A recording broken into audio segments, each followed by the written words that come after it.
2024 সালে বাংলা পরীক্ষার মতনই ইংরেজি পরীক্ষার প্রশ্নপত্রও কিন্তু লিক বা ভাইরাল হয়েছে।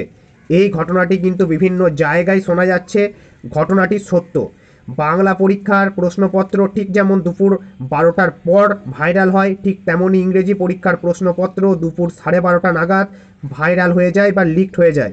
কোনো পরীক্ষার্থী মোবাইল ফোন নিয়ে পরীক্ষা কেন্দ্রে প্রবেশ করে এবং সেখান থেকেই তারা মোবাইলে সেই পরীক্ষার প্রশ্নপত্রের ছবি তুলে সোশ্যাল মিডিয়ায় কিন্তু ভাইরাল করে দেয়।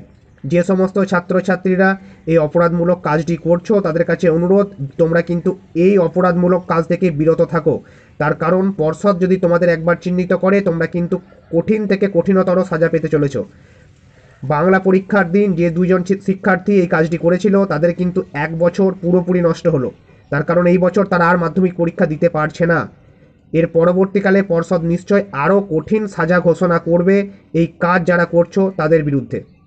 তাই তোমাদের কাছে অনুরোধ, তোমরা একটু সচেতন হও। পরীক্ষার্থীদের মধ্যে যদি সচেতনতা বোধ না আসে তাহলে কিন্তু এই অপরাধ রোখা খুবই দুরূহ ব্যাপার। অন্যান্য পরীক্ষার্থীদের বলবো, তোমরা প্যানিক হও না, তোমরা বিব্রত হও না। তার কারণ তোমাদের পরীক্ষা শুরু হওয়ার পর কিন্তু প্রশ্নপত্র ভাইরাল হয়েছে। তাই তোমাদের পরীক্ষা বাতিল হওয়ার বা পরীক্ষা ক্যান্সেল হওয়ার কোনো সম্ভাবনা কিন্তু নেই। তবে পর্ষদ এর থেকে আর কি কঠিন পদক্ষেপ নিতে পারে তা আমার জানা নেই। তারা কিন্তু প্রত্যেকটি পরীক্ষা কেন্দ্রে যথেষ্ট কঠিন থেকে কঠিনতর পদক্ষেপ গ্রহণ করেছে। তোমাদের গার্জেনদেরকেও কিন্তু পরীক্ষা কেন্দ্রে প্রবেশ করতে দেওয়া হচ্ছে না। শিক্ষক মহাশয়রা নিজেরা দায়িত্ব নিয়ে তোমাদের নিজেদের যে সিট সেই সিটে নিয়ে গিয়ে বসাচ্ছেন। তারপরও এই ধরনের ঘটনা কিন্তু সত্যি খুবই দুর্ভাগ্যজনক এবং লজ্জাজনক। তো তোমরা বেশি প্যানিক হও না, পরবর্তী পরীক্ষার জন্য প্রস্তুতি নাও। আর যে সমস্ত ছাত্রছাত্রীরা এই অপরাধমূলক কাজ করছো তাদেরকে কিন্তু অনুরোধ করব, তোমরা এই সমস্ত অপরাধমূলক কাজ থেকে বিরত থাকো। কারণ তোমরাই হচ্ছ পরবর্তী প্রজন্মের ভবিষ্যৎ।